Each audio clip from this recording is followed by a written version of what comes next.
दलाई लामा की पहचान कैसे होती है? दलाई लामा तिब्बती बौद्ध धर्म टिबेटन बुद्धिज्म के एक महत्वपूर्ण धार्मिक गुरु होते हैं। जब एक दलाई लामा की मृत्यु होती है तो यह माना जाता है कि वे पुनर्जन्म रीइंकार्नेशन लेते हैं। नए दलाई लामा की पहचान एक विशेष प्रक्रिया के तहत की जाती है जो बहुत ही परंपरागत और रहस्यमयी मानी जाती है। यह प्रक्रिया इस प्रकार होती है। 1. संकेतों और सपनों का अध्ययन।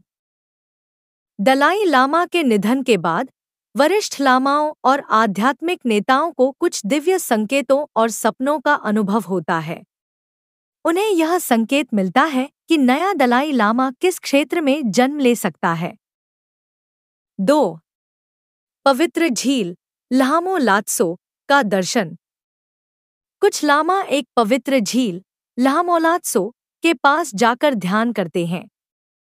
वहां उन्हें झील में कुछ दृश्य दिखाई देते हैं, जैसे कोई स्थान, मकान या अक्षर जो यह संकेत देते हैं कि नया दलाई लामा कहाँ जन्मा होगा। 3. बच्चे की खोज। इन संकेतों के आधार पर खोजी दल उस क्षेत्र में जाते हैं और छोटे बच्चों से मिलते हैं। जब उन्हें कोई संभावित बच्चा मिलता है तो उसकी विशेष जांच की जाती है। 4. पहचान की परीक्षा।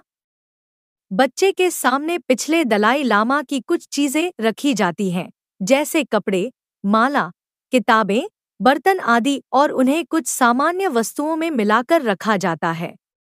अगर बच्चा सही चीजों की पहचान करता है तो माना जाता है कि वह पूर्व जन्म को याद कर रहा है। 5. पुष्टि और स्वीकृति। जब कई परीक्षणों और संकेतों के आधार पर पुष्टि हो जाती है तो उस बच्चे को आधिकारिक रूप से अगला दलाई लामा घोषित कर दिया जाता है। इसके बाद उसे धार्मिक शिक्षा दी जाती है और विधिपूर्वक दीक्षा दी जाती है। उदाहरण: वर्तमान 14वें दलाई लामा तेंजिन ग्यात्सो की पहचान 1930 के दशक में की गई थी, जब वे मात्र 2 वर्ष के थे। उन्होंने पहले दलाई लामा की वस्तुओं को पहचान लिया था